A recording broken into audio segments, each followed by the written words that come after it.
Right now, less than half the people on Earth are capable of what you're about to feel. A certain song hits a certain note, and your skin reacts before your brain even understands why. That reaction is not random. It's one of the strangest things your body does. You know this feeling. A song builds, a voice cracks at just the right moment, a chord shifts somewhere you didn't expect, and suddenly your arms are covered in tiny bumps. You didn't touch anything cold. Nothing scared you, yet your body reacted exactly like it did. Most people assume this is just being moved by music. But scientists have been scanning brains during this exact moment, and what they found connects your skin to your oldest survival instincts, and to the same chemical your brain releases during sex, food, and drugs. Let's start with the basics. This reaction has a name, frisson, from the French word for shiver. And here's the strange part. Not everyone gets it.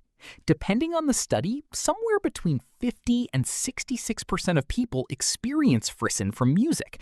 The rest, physically, never feel it at all. In 2016, researchers at the University of Southern California scanned the brains of people who reported chills regularly. They found something unexpected. Their brains had denser connections between the auditory cortex, which processes sound, and the regions that process deep emotion.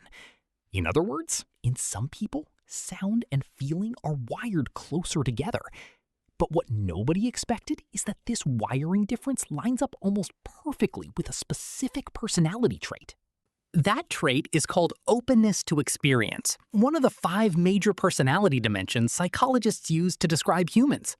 People who score high on openness, the ones drawn to new ideas, new art, new sounds, are dramatically more likely to feel musical chills. It's not about being more emotional in general, it's about how tightly your brain links unfamiliar patterns to reward. And that reward is very real. In 2001, neuroscientists Anne Blood and Robert Zatorre put people in a brain scanner and played music that reliably gave them chills. The moment the chills hit, the scan lit up in the same regions activated by eating good food, having sex, or taking cocaine. Your brain, in that instant, could not tell the difference between a chord progression and a reward that keeps you alive. But what nobody expected is that the good feeling doesn't even happen when you think it does. In 2011, a team at McGill University tracked dopamine release second by second while people listened to music that gave them chills. Dopamine is the chemical tied to anticipation and reward, and the biggest spike didn't happen during the emotional peak of the song. It happened right before it, in the seconds of tension, right as your brain predicts something powerful is about to arrive. The chill itself is almost a side effect. The real reward is the anticipation, your brain betting on a payoff and getting it exactly on time. Composers have understood this instinctively for centuries, building tension with a delayed chord, an unexpected key change, a voice that suddenly drops out and returns. But what nobody expected is that this exact mechanism is borrowed from something far older than music. The goosebumps themselves come from a reflex called piloerection, tiny muscles at the base of each hair pulling it upright. In animals with thick fur, this reflex traps heat or makes them look bigger to a predator. Humans still have the muscles, even though we lost most of the fur. It's an evolutionary leftover, a survival response built for cold and danger. And it's controlled by the same system that triggers fear and threat, the sympathetic nervous system, the one responsible for your fight or flight response.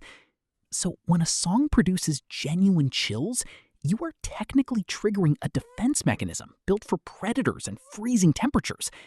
Your body is reacting to a melody as if it were a threat worth preparing for. But what nobody expected is that this false alarm is exactly what makes the feeling so intense. Because your brain is borrowing an ancient survival circuit and repurposing it for something completely safe, you get all the intensity of a threat response with none of the actual danger. That combination, according to researcher David Huron, is part of why music can produce such a strong emotional payoff. your body prepares for something significant.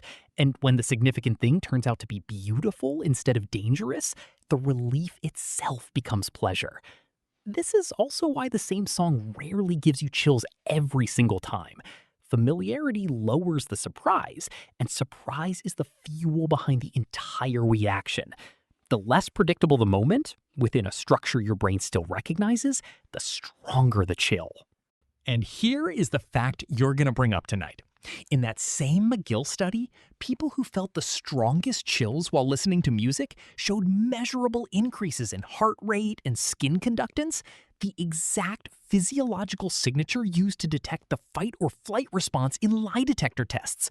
Which means, in a very literal sense, a great song can make your body react as if you were being tested on a polygraph, activated by nothing more dangerous than a well-placed chord change. In the end, that shiver down your arms is proof that music can hijack a survival reflex built millions of years before instruments existed. Your body still hasn't caught up to the idea that sound alone can be this powerful. What's the one song that reliably gives you chills every time you hear it? Tell me in the comments. And if this changed how you'll listen to music tonight, hit like and subscribe, because every week we dig up a question you never thought to ask but can no longer ignore.